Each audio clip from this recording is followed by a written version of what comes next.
영화 타잔 아시지 않습니까?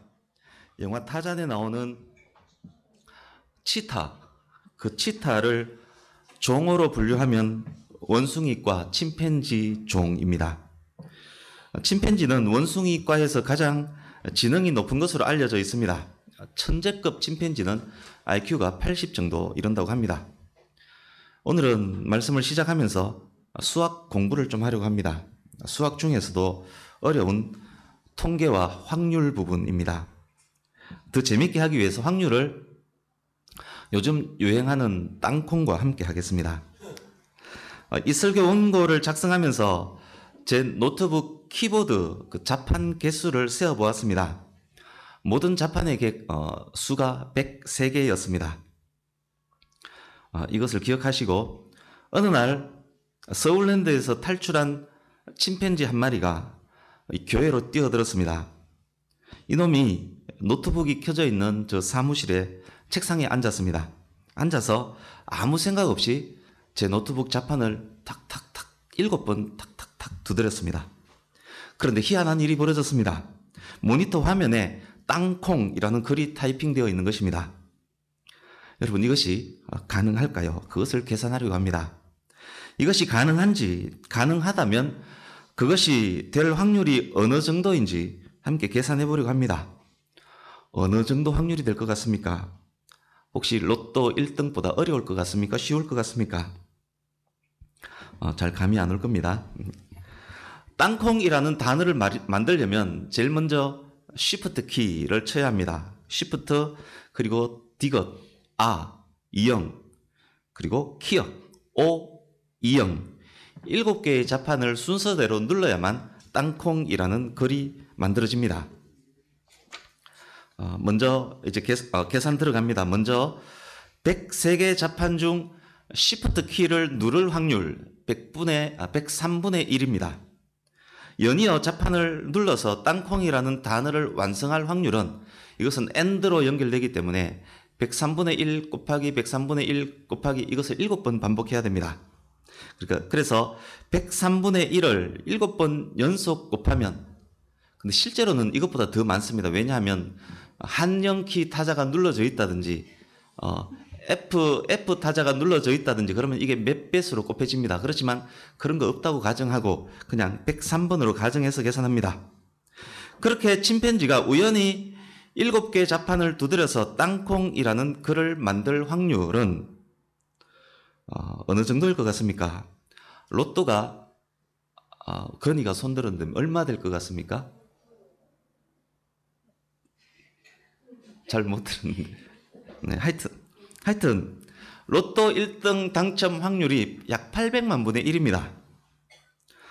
이것을 103분의 1을 7번 곱해서 계산하면 122조 9873억 8654만 2487분의 1입니다. 로또 1등 당첨 확률의 1500만 배 어렵습니다. 이제 이것이 실제 일어날 수 있는 일인지, 일어난다면 얼마를 기다리면 한번 볼 수 있는지를 확인하려고 합니다. 이 침팬지가 1초에 자판 3개를 두드린다고 가정하에 계산하겠습니다. 1년을 초로 계산하면 3153만 6천 초입니다. 제가 계산기로 이거 다 두드린 겁니다. 1년은 3153만 6천 초입니다. 아까 계산한 122조 9873억 8654만 2487을 3153만 6천으로 나누면 389만 9904년이 됩니다. 1초에 자판 3개를 칠 수 있다고 했기 때문에 이것을 그래서 다시 3으로 나눠야 합니다. 이제 답이 나왔습니다. 확률적으로 원숭이가 제 책상에 앉아서 자판 7개 우연히 툭툭 두들겨 땅콩 치는 것을 한번 보려면 원숭이가 먹지도 자지도 화장실에 가지도 않고 130만 년 동안 자판을 칠 때 한번 볼 수 있는 그런 경우의 수입니다. 그러니까 대단한 땅콩 아닙니까? IQ 80이나 되지만 교육받지 않은 침팬지가 무작위로 자판을 두드려 땅콩이라는 글을 쓰는 것 한번 보려면 평균 130만 년을 기다려야만 합니다. 인도에 가면 참새과의 재봉새라는 새가 있습니다. 왜 재봉새라고 불리는지 아십니까? 암컷이 알을 낳을 때가 되면 수컷새가 알을 위해 둥지를 만듭니다. 어떻게 만드는지 가르쳐 드리겠습니다. 둥지의 위치를 정하고 그것을 큰 나뭇잎으로 감쌉니다. 그리고 부리로 잎에 구멍을 뚫습니다. 주변에서 거미줄이나 실을 찾습니다. 그리고 부리로 두 나뭇잎을 실로 바느질해서 연결합니다. 재봉새는 가족을 위해서 바느질을 하는 것입니다. 도대체 이 바느질을 재봉새에게 누가 가르쳐 준 겁니까? 침팬지보다 훨씬 지능이 낮은 작은 새가 어떻게 저 일을 할 수 있단 말입니까? 만약 저것이 우연의 산물이라면 저것이 저렇게 될 확률은 어느 정도일까요? 우연히 만들어진 것이라면 재봉새가 얼마나 많은 알들을 땅에 떨어뜨려서 깨뜨렸겠습니까? 재봉새가 현재 생존하고 있는 것 자체가 있을 수 없는 일이 되어버릴 것입니다. 매년 가을 아직 어린 황금 물대새라는 새가 있습니다. 그 새들은 알래스카로부터 하와이까지 한 번도 가보지 않은 그 길을 어미새의 도움도 없이 GPS도 없이 비행기도 없이 태평양을 가로지르는 약 5,000km를 이동해서 구름 폭풍우를 뚫고 정확히 날아서 목적지에 도착한다고 합니다. 도대체 누가 저 새들에게 항해하는 기술을 가르쳤다는 말입니까? 새의 두뇌로, 보통 새 대가리 그러지 않습니까? 새의 두뇌로 우연과 훈련의 산물로 어떻게 저것이 가능할 수 있겠습니까? 어디 그뿐이겠습니까? 어떻게 우주의 저 별들이 저렇게 정밀한 궤도를 질서정연하게 움직일 수 있습니까? 바다에는 약 30만 여종의 각종 생물들이 각양의 방법으로 헤엄치면서 호흡하며 살아갑니다. 어떤 뱀장어는 순식간에 700~800V의 전기를 냅니다. 2만 여종의 각종 새들이 각양의 방법대로 온 지구상을 날아다니며 생존합니다. 온갖 곤충들, 6천여 종의 파충류, 양서류, 4천여 종의 포유류, 그들이 각양의 처소에서 각양의 방법대로 살아갑니다. 각종의 생물들이 각종의 방법대로 살아가는 것입니다. 누가 저들을 저렇게 살아갈 수 있도록 가르쳤다는 말입니까? 저것이 우연히 만들어진 것이라면 그것은 저것들이 생존하는 것 자체가 불가능하다는 말이 됩니다. 어디 그것뿐이겠습니까? 최고로 신비로운 것이 있습니다. 사람입니다. 사람은 가장 뛰어난 능력을 가진 동물입니다. 사람 자체가 하나의 우주입니다. 제 몸속의 혈관을 모두 꺼내다가 지구를 감으면 지구를 3바퀴 감을 수 있습니다. 사람 몸속에 살고 있는 세균의 수는 수십조, 어떤 분은 수천조라고 합니다. 사람에게 우주는 어마어마한 곳, 그렇지만 세균에게 사람의 몸은 우주와 같이 어마어마하게 넓은 곳이 또한 되는 것입니다. 사람의 눈, 코, 입, 피부, 심장, 혈관 등등의 기능들을 아십니까? 도대체 사람을 누가 만들었다는 말입니까? 도대체 어떻게 이토록 정밀하고 치밀하게 만들었다는 말입니까? 사람을 만들기 위해서 설계 도면을 작성한다고 가정하겠습니다. 그 도면으로 우주를 다 쌓아도 만들 수 없는 양이 될 것입니다. 이것이 어떻게 만들어졌다는 말입니까? 많은 사람들은 이것이 우연의 산물이라고 합니다.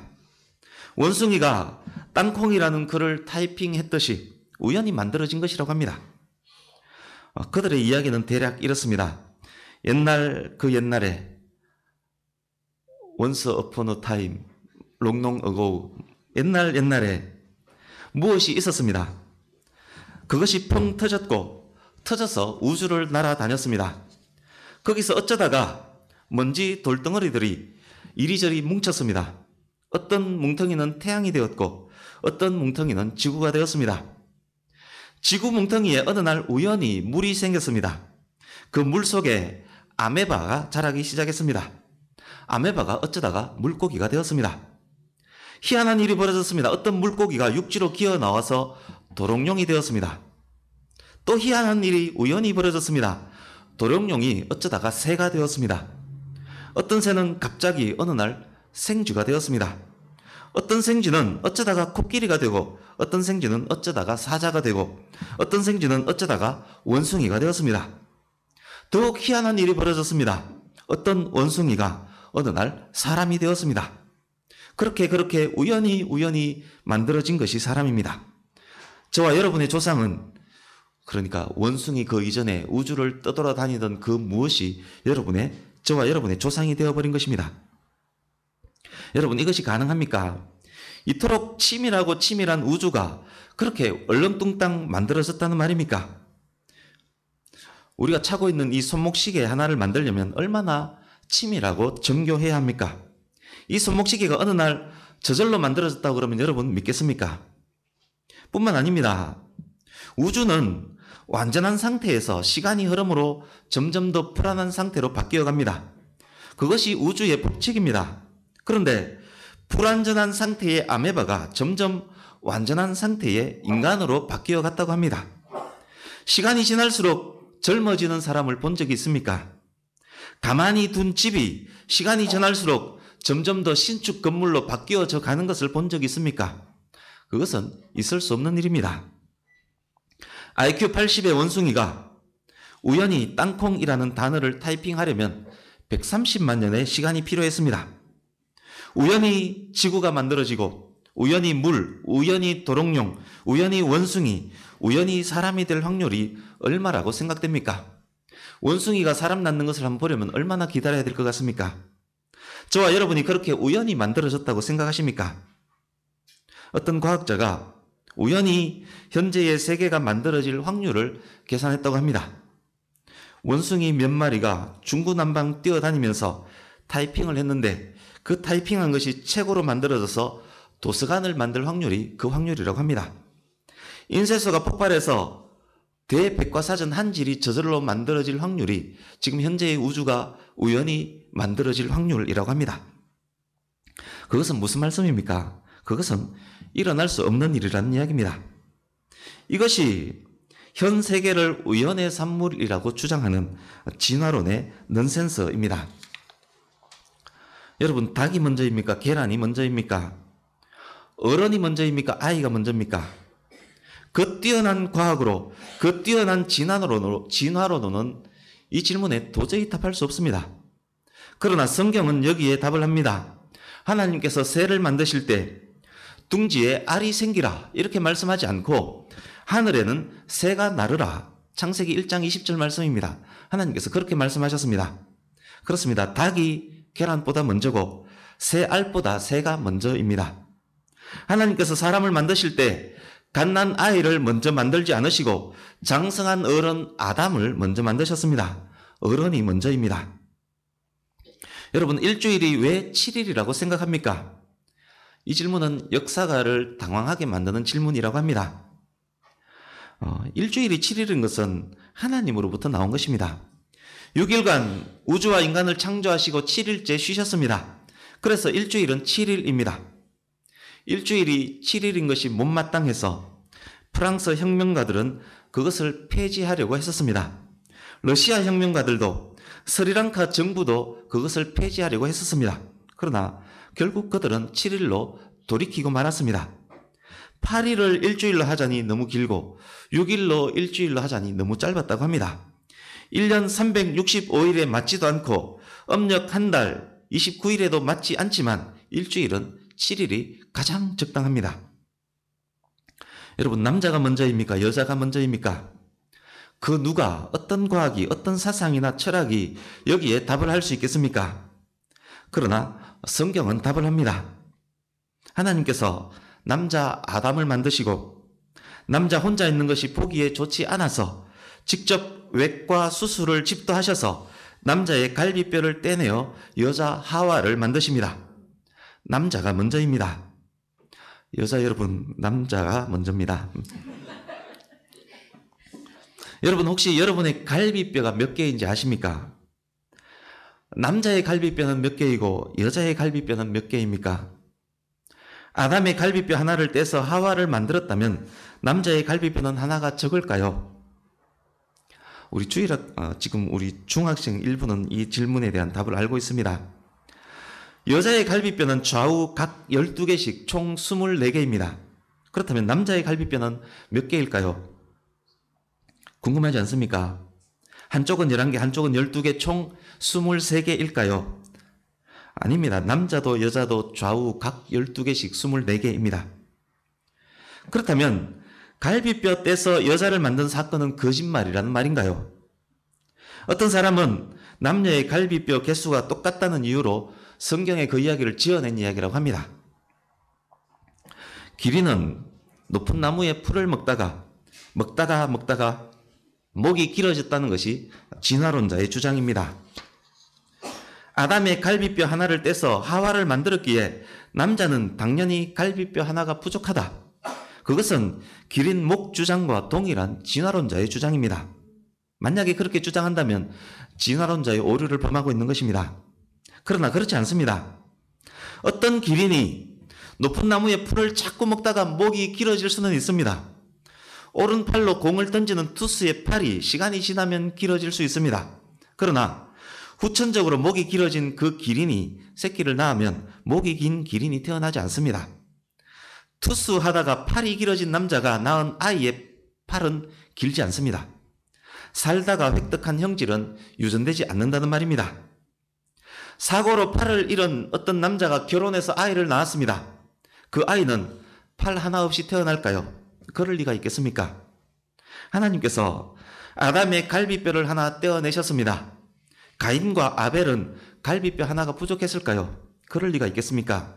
아담의 아들들은 아담의 갈비뼈를 떼어내기 전 갈비수를 갖고 태어났습니다. 사고로 팔을 잃은 남자의 아들이 두 팔을 갖고 태어나는 것과 똑같습니다. 이것은 유전입니다. 진화는 틀렸지만 유전은 틀리지 않습니다. 원숭이가 어쩌다가 사람을 낳는 것이 진화입니다. 사람은 사람을 낳고 원숭이는 원숭이를 낳는다는 것이 유전입니다. 진화는 틀렸고 유전은 맞습니다. 사람은 처음부터 사람이었고 원숭이는 처음부터 원숭이였고 물고기는 처음부터 물고기였습니다. 기린은 처음부터 목이 긴 동물이었고 사람은 처음부터 갈비뼈 좌우 12쌍이었습니다. 여기까지 이야기하면 어떤 사람은 또 반문할 것입니다. 결국 그것도 진화론과 똑같은 것 아니냐? 진화론이 우연을 믿는다면 창조론은 하나님을 믿어야 되는 것 아닌가? 아주 훌륭한 질문이라고 할 수 있습니다. 그러나 또한 아주 어리석은 질문입니다. 제가 대학생일 때 친구와 이야기하던 중 하나님에 대한 이야기가 나왔습니다. 제가 기독교인인 것을 알기에 건수 찾기 좋아하는 친구들은 먼저 하나님 이야기를 제게 꺼냅니다. 그 친구가 제게 이렇게 물었습니다. 너는 하나님 봤나? 제가 대답했습니다. 아니 못 봤다. 너는 보지도 못한 하나님을 어째 있다고 믿노? 어째 보지도 못한 하나님을 다른 사람들에게 믿으라고 말할 수 있노? 잠시 기다렸다가 이제는 제가 질문했습니다. 그러면 너는 네 고조 할아버지 봤나? 아니 못 봤다. 너는 너 그 고조 할아버지가 있었다는 건 믿나? 당연히 믿지. 너는 보지도 못한 고조 할아버지를 어째 있었다고 믿노? 순간 그 친구는 아주 황당하다는 듯이 아주 웃기다는 듯이 저를 쳐다봅니다. 그리고 말합니다. 야 그거야 당연한 거 아니가? 고조 할아버지, 정조 할아버지, 할아버지 우리 아버지가 있었기에 내가 있는 것 아니가? 너는 지금 하나님 봤나 물었는데 무슨 고조 할아버지 이야기를 하노? 그 친구는 제가 완전 다른 이야기 한다고 한심해 했었습니다. 그러나 저는 완전 같은 이야기를 물었던 것입니다. 고조 할아버지를 보지 못했지만 있었다고 믿는 것은 그 고조 할아버지의 고조 할아버지도 있었다고 믿는 것입니다. 보지 못했다고 고조부의 존재를 믿지 못하는 것은 고조부의 고조부, 그 고조부의 고조부도 믿지 못하는 것입니다. 그 할아버지의 할아버지, 그 할아버지의 할아버지 그렇게 계속 올라가면 결국 그 끝에 무엇이 있냐? 그것이 문제의 핵심입니다.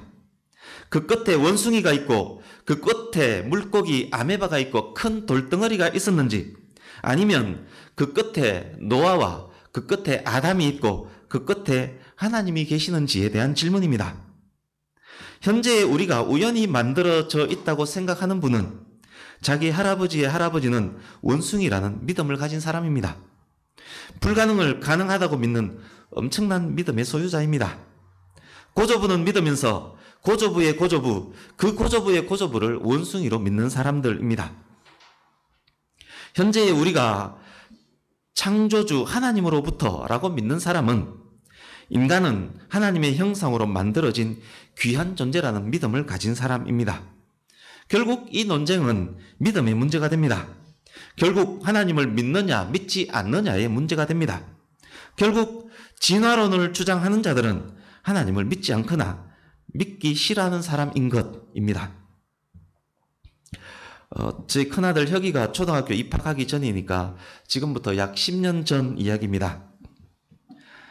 4월 초 어느 날 저희 집에서 몇 명의 손님과 저녁을 먹는 날이었습니다. 산본 아파트 단지 인근 순환도로를 유모차 밀고 다니면서 몇 쌍의 부부가 걸어가고 있었습니다. 산본 아파트 단지 순환도로는 가로수가 매우 아름답습니다. 너무 아름다운 이국적인 분위기가 풍기는 순환도로입니다. 4월 가로수에는 작은 잎들이 총총 나서 더더욱 아름다웠습니다. 그때 함께 걷던 대학과 대학원에서 미술을 전공한 어떤 집사님이 제게 말했습니다. 집사님, 저도 그때 집사였습니다. 지금 저기 가로수 여린 잎 보이시죠? 저 나뭇잎 색깔, 저 오묘한 색깔 보이시죠? 저것은 사람이 가진 물감으로 표현할 수 없는 색입니다. 여기 계신 유 집사님이 그때 저한테 물었던 분이 유 집사님입니다. 그 4월에 돋아난 새싹의 그 색깔을 물감으로 표현할 수가 없다고 그랬습니다. 우리는 과학과 기술이 엄청나게 발전한 때에 살고 있습니다. 여객기가 음속을 돌파해서 하늘을 날고 우주에는 인공위성이 돌아다니고 동물들을 복제하고 심장과 간을 이식하는 과학의 시대에 살고 있습니다. 그러나 그런 엄청난 실력을 가진 인간이지만 조그만 나뭇잎 하나, 잡초 하나 과학기술로 만들 수 없습니다. 무에서 유를 창조하는 것은 할 수 없다는 말입니다. 작은 먼지 하나도 없는 곳에서 만들 수는 없습니다. 어디 그뿐이겠습니까? 4월 가로수에 난 작은 나뭇잎의 색깔조차 만들 수 없는 것이 또한 사람입니다. 만드는 것이 뭡니까? 그것을 그릴 수조차도 없는 것이 사람입니다. 그런 엄청난 자연을, 그런 엄청난 우주를 원숭이가 타이핑하듯 우연히 만들어졌다고 합니다. 여러분은 그것을 믿는지요? 우리에게 있는 이 성경책은 하나님의 말씀이 기록된 책입니다. 이 성경책을 통해서 우리는 하나님을 알 수 있습니다. 성경의 시작은 창세기로부터입니다. 창세기 1장 2장에는 하나님께서 지구와 우주를 만드시고 하늘과 바다를 만드시고 물고기와 새와 짐승을 만드시고 그리고 사람을 만드신 이야기가 기록되어 있습니다. 성경의 시작인 창세기 1, 2장 창조의 기사가 만약 거짓말이라면 이어지는 모든 말씀 또한 거짓말일 것입니다. 마찬가지입니다. 창세기 1, 2장 창조의 기사가 사실이라면 이어지는 모든 말씀, 창세기로부터 예수님 다시 오심을 기록하는 요한계시록 말씀까지 모두가 사실일 것입니다. 어느 누군가가 만약, 어느 성도가 만약 하나님께서 우주를 창조하신 창세기 1, 2장의 기사를 믿지 못한다면 그는 이어지는 모든 말씀을 믿지 못한다는 말이기도 할 것입니다. 마찬가지입니다. 창세기 1, 2장의 기사, 태초에 하나님께서 천지를 창조하신 기사, 그 기사를 우리가 믿는다면 성경의 다른 말씀들을 믿지 못할 다른 이유가 전혀 없는 것입니다. 태초에 하나님께서 천지를 창조하시니라. 창세기 1장 1절 말씀을 믿는 것이 그래서 그토록 귀하고 중요한 것입니다. 이제 본문으로 들어갑니다. 지난 시간 일부 전한 말씀이기 때문에 지난 시간은 하나님을 모르는 자의 비참함에 대해서 말씀드렸습니다. 일부 전한 말씀이기 때문에 오늘은 19절, 20절 말씀 위주로 전하겠습니다. 18절을 먼저 보십시오. 하나님의 진노가 하늘로부터 나타났습니다. 진노의 대상이 누구입니까? 불의로 진리를 막는 사람들입니다. 막는으로 번역된 원어는 제지하다, 끌어내리다의 의미 카데코라는 단어입니다. 진리를 막는다는 것은 진리를 의도적으로 제어하고 있다는 말입니다. 그것이 무슨 말입니까? 아무것도 모르면서 그것을 막을 수는 없습니다. 불의한 자들은 진리인 줄 알면서 일부러 막고 끌어내렸다는 말입니다. 이제 19절입니다. 사람에게는 하나님을 알만한 능력이 누구에게나 있습니다. 그 능력은 첫째로 그들 속에, 즉 그 사람들 속에 있습니다. 인류 안에는 신에 대한 인식이 있다는 말입니다. 신에 대한 의식은 인간 본성 전체에 보편적으로 존재한다는 말입니다. 가장 발달한 문명 속에 사는 사람들에게도, 가장 미개한 문명에 사는 아프리카 원시 부족에게도 신의 존재에 대한 인식이 있는 것을 우리는 봅니다. 오지 탐험 보면 어느 오지에 가더라도 신을 찾고 있는 것을 우리는 봅니다. 심지어 나는 무신론자다 라고 떠들며 다니는 사람들 속에도 하나님에 대한 의식이 있습니다. 사람들 속에 있는 하나님을 알만한 능력, 그것은 또한 사람의 양심과도 관계 있습니다. 양심은 창조주가 계시고 창조주는 근본적으로 거룩하시고 의로운 분임을 압니다. 32절을 잠깐 보십시오. 지난주 전한 말씀이기도 합니다만 19절은 그래서 32절과 연결됩니다. 악인들은 진리가 있다는 것을 압니다. 창조주는 거룩한 분이시기에 죄를 지으면 사형에 처하게 된다는 것도 압니다. 그러나 알면서 일부러 진리를 막고 불의를 행합니다. 뿐만 아니라 동류의 사람들을 옳다고 지지하면서 죄를 더 키우는 사람들입니다. 이제 20절입니다. 하나님께서 인간을 만드실 때 하나님을 아는 지식을 사람들 속에 넣어주셨을 뿐만 아니라 외부를 통해 피조물을 통해서도 알 수 있도록 지식을 주셨습니다. 사람들의 지성은 피조물을 통해, 하늘을 통해, 바다를 통해, 달과 별을 통해, 원숭이를 통해, 재봉새를 통해, 전기뱀장어를 통해, 지천에 깔려있는 이 창조물들을 통해 창조주를 알 수 있게 하셨습니다. 하나님은 보이지 않지만 창조 때로부터 하나님께서 만드신 보이는 것들을 통해서 보이지 않는 하나님을 알도록 우리에게 지식을 주셨습니다. 뿐만 아닙니다. 하나님께서는 역사를 통해서도 섭리나 창조계를 통해 보여주셨던 것과 똑같은 방식으로 자신을 일반적으로 계시해 주십니다. 뿐만 아닙니다. 과학과 지식과 철학을 통해서도 하나님을 더듬어 찾아 알 수 있게끔 그렇게 만들어 주셨습니다. 그러므로 죄인들이 지옥 문 앞에서 나는 하나님을 몰랐습니다. 핑계댈 수가 없습니다. 그렇습니다. 이들은 하나님을 알았지만 고의적으로 하나님을 거부했던 것입니다. 왜 그랬을까요? 하나님은 거룩하시기 때문입니다. 하나님은 거룩한데 자기는 죄인이기 때문입니다. 어둠이 빛을 싫어하는 것과 마찬가지입니다. 그래서 의도적으로 거부합니다. 감사하지도 않습니다. 생각이 허망하여집니다. 미련한 마음이 어두워집니다. 뿐만 아닙니다. 스스로 지혜 있다 말합니다. 사람들의 교만입니다. 그래서 더더욱 하나님을 거부합니다. 하나님이 계신 줄 알면서, 창조주가 계신 것을 알면서도 일부러 하나님을 거부하며 어둡고 허망한 사상을 만듭니다.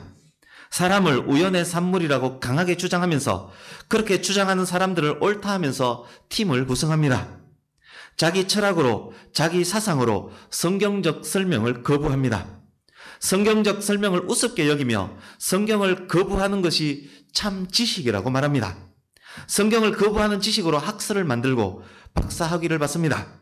성경을 거부하는 것이 지혜이고 지식처럼 보이게 만들고 그렇게 주장합니다. 결국 그것이 우상 숭배로, 성적 타락으로, 온갖 죄악으로 이끕니다. 하나님의 형상인 고귀한 인간을 진화의 산물, 우연의 산물, 약육강식의 산물로 만들어버립니다. 강한 자가 약한 자를 때리고 죽이는 것이 정당화되어집니다. 인간이 인간보다 못한 버러지를 형상으로 만들어 섬깁니다. 인간이 인간답지 못한 사상을 만들어 섬깁니다. 우상을 섬기고 동물처럼 성을 탐닉하고 사람을 때리고 죽이며 죄의 종으로 죄에서 벗어날 수 없는 비참한 존재로 살아갑니다. 지옥 갈 수밖에 없는 비참한 존재가 되고 마는 것입니다. 그런 그들이 지옥 문 앞에서 분명히 이렇게 말할 것입니다. 나에게 언제 창조주가 있음을 알려줬나? 나는 그런 창조주 몰랐다. 그러나 본문에서 사도 바울은 말합니다. 핑계하지 못할지니라. 너희는 이미 알고 있었다. 너희 속에서도 알고 있었고 너희 바깥을 통해서도 알고 있었다. 현대 대한민국에 사는 사람들, 하나님을 믿지 않고 죄의 종으로 사는 사람들, 그들 역시 동일한 핑계를 댈 것입니다. 현대 그들의 핑계는 본문 속 나오는 사람들의 핑계들보다 더 심각한 죄가 될 것입니다. 현대 그들의 변명은 본문 속 그들의 변명보다 더욱 인정받지 못하는 변명이 될 것입니다. 왜인지 아십니까? 대한민국 어느 누구도 복음을 듣지 않은 사람이 없기 때문입니다. 대한민국 어느 곳에도 교회가 없는 곳이 없기 때문입니다. 어느 누구도 창세기 창조 기사에 대해서 한 번도 들어보지 않은 사람이 없기 때문입니다. 2000여 년 전 본문 속 죄인들이 핑계할 수 없었다면 현대를 사는 대한민국 사람들은 더더욱 핑계할 수 없을 것입니다. 그러기에 우리는 더더욱 복음을 전해야 하는 것입니다. 그러기에 우리는 더더욱 창조주 하나님을 전해야 하는 것입니다. 이제 말씀을 마무리해 가겠습니다. 우리가 더더욱 복음을 전해야 하는 이유를 설명하고 마무리하겠습니다. 사람들의 마음속과 사람들의 양심을 통해서 누구나 하나님을 알 수 있다 말씀드렸습니다. 하나님께서 만드신 만물을 통해서도 하나님을 알 수 있다 말씀드렸습니다. 그런데 매우 중요한 것이 있습니다. 모든 사람들이 이런 것들을 통해서 하나님을 알게 되고 하나님을 알고 있는데, 그렇다면 그런 것들을 통해서 그들이 알게 되는 하나님은 어떤 하나님, 그것들을 통해서 어떤 하나님을 알게 되느냐라는 것입니다. 20절 다시 한번 보십시오. 그들 속에 있는 사상, 지식, 양심들을 통해서 만물 속에 있는 것들을 통해서 그들이 알게 되는 하나님은 하나님의 영원하신 능력과 하나님의 신성을 알게 됩니다. 그렇습니다. 중요한 내용이 여기서 나옵니다. 보편적 신의식, 양심, 자연 만물을 통해 얻게 되는 하나님에 대한 지식은 위대하신 하나님, 창조주 하나님, 하나님의 능력, 하나님의 신성에 대한 부분입니다. 그것이 무슨 말씀입니까? 그것을 통해서 하나님의 사랑, 하나님의 구원, 하나님의 은혜는 알 수 없다는 말씀입니다. 그것이 무슨 말씀입니까? 일반 계시를 통해서는 구원에 이르는 믿음을 가질 수 없다는 말입니다. 일반 계시를 통해서는 구원에 이를 수 없다는 말입니다. 창조 과학으로는, 신존재 증명으로는, 그런 박사 학위들로는 하나님의 능력, 위대하신 하나님, 창조주는 알 수 있지만 그 창조주 하나님의 은혜, 구원, 사랑, 그것은 알 수 없다는 말입니다. 그것은 또 무슨 말씀입니까? 위대하신 하나님에 대해서만 알고 있는 그들에게 구원의 하나님을 전해야만 한다는 말씀입니다. 사랑과 자비와 은혜의 하나님을 알려주어야 한다는 말입니다. 생각이 허망하여지고 미련한 마음이 어두워져서 교만하고 어리석어져서 우상 숭배하고 성적으로 타락하고 상습적으로 죄를 짓는 그들에게 예수 그리스도를 전해야 한다는 말씀입니다. 예수 그리스도의 십자가 대속하심을 전해서 위대하신 하나님, 그분은 또한 은혜와 사랑과 자비의 하나님이심을 전해야 한다는 말씀입니다. 위대하신 하나님, 그분은 우리를 구원하시는 구원의 하나님이심을 전해야 하는 것입니다. 일반 계시로는 구원에 이를 수 없기 때문에 예수 그리스도로 말미암아 하나님의 언약 백성 되도록 해야 한다는 말씀입니다. 일반적으로 보편적으로 알려진 하나님만이 아니라 그 사람 개인을 구원하시는 하나님을 알려주어야 한다는 말씀입니다. 그것이 그 사람을 살리는 길이고 그것이 타락해가는 이 사회의 타락의 속도를 늦추는 길입니다. 이제 말씀을 맺습니다. 말씀 한 곳 찾아서 읽고 마치려고 합니다. 고린도 후서로 갑니다.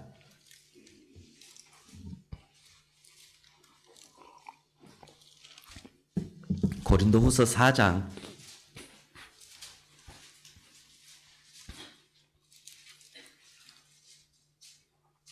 고린도후서 4장 1절에서 6절을 교독하려고 합니다. 읽으시면서 오늘 전했던 그 말씀과 머릿속에서 연결을 지어보시기 바랍니다. 고린도후서 4장 1절에서 6절을 교독하겠습니다. 1절 제가 먼저 읽습니다. 신약성경 제성경으로 289페이지입니다. 그러므로 우리가 이 직분을 받아 긍휼하심을 입은 대로 낙심하지 아니하고 예수는 부끄러움의 일을 버리고 속임으로 행하지 아니하며 하나님의 말씀을 혼잡하지 아니하고 오직 진리를 나타내므로 하나님 앞에서 각 사람의 양심에 대하여 스스로 추천하노라. 만일 우리의 복음이 가리었으면 망하는 자들에게 가리어진 것이라.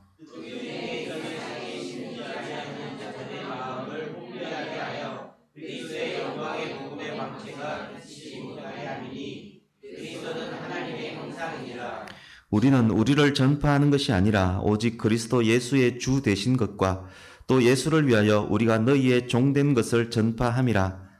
어두운 데에 빛이 비치라 말씀하셨던 그 하나님께서 예수 그리스도의 얼굴에 있는 하나님의 영광을 아는 빛을 우리 마음에 비추셨느니라. 아멘. 부끄러움의 일을 버리고 속임으로 행하지 아니하며 하나님의 말씀을 혼잡하게 하지 아니하고 오직 진리를 나타내므로 우리의 복음이 가리었으면 망하는 자들에게 가리어진 것이라. 이 세상의 신이 믿지 아니하는 자들의 마음을 혼미하게 하여 그리스도의 영광의 복음의 광채가 비치지 못하게 함이니 우리를 전파하는 것이 아니라 오직 그리스도 예수의 주 되신 것과 또 예수를 위하여 우리가 너희의 종된 것을 전파하고 마지막 절 예수 그리스도의 얼굴에 있는 하나님의 영광을 아는 빛을 우리 마음에 비추셨느니라. 오늘의 결론 말씀입니다. 생각이 허망하여지고 마음이 어리석고 어리석은 마음이 어두워져 깜깜한 세상 속에 있는 그들에게 필요한 것은 구원의 빛입니다. 방금 읽었듯이 그 빛이 바로 예수 그리스도입니다. 그 빛이 바로 그리스도의 영광의 복음의 광채인 것입니다. 그 빛이 어두운 그들의 마음을 비추는 빛입니다. 오직 이 빛을 통해서만이 그들이 구원을 받을 수 있습니다. 이 빛이 그들에게 비치지 못한다면 그들이 창조물을 통해서 양심을 통해서 창조주를 알지라도 영원히 망하는 자들이 될 수밖에 없습니다. 우리에게는 이 빛을 전할 책임이 있습니다. 그들을 겸손히 섬길 책임이 우리에게 있습니다. 구원은 하나님의 전적인 주권이지만 그들을 섬기며 복음을 전할 책임은 성도된 우리에게 있는 것입니다. 비록 그들이 사탄의 종노릇하고 있을지라도 우리는 전해야만 합니다. 낙심하지 말고 진실하게 행함으로 진리를 나타내며 그리스도의 주 되신 것을 전해서 어둠 속을 헤매는 그들에게 그리스도의 빛을 전하는 우리가 되어야 하겠습니다. 그리스도의 빛이 어두운 심령에 비치기만 한다면 그 심령은 어두운 심령은 밝게 되는 것입니다. 이 사명 아름답게 잘 감당하시는 우리 교회와 저와 여러분, 저와 여러분의 가정과 저와 여러분의 가문 되시기를 예수님 이름으로 축복합니다. 아멘. 기도하겠습니다.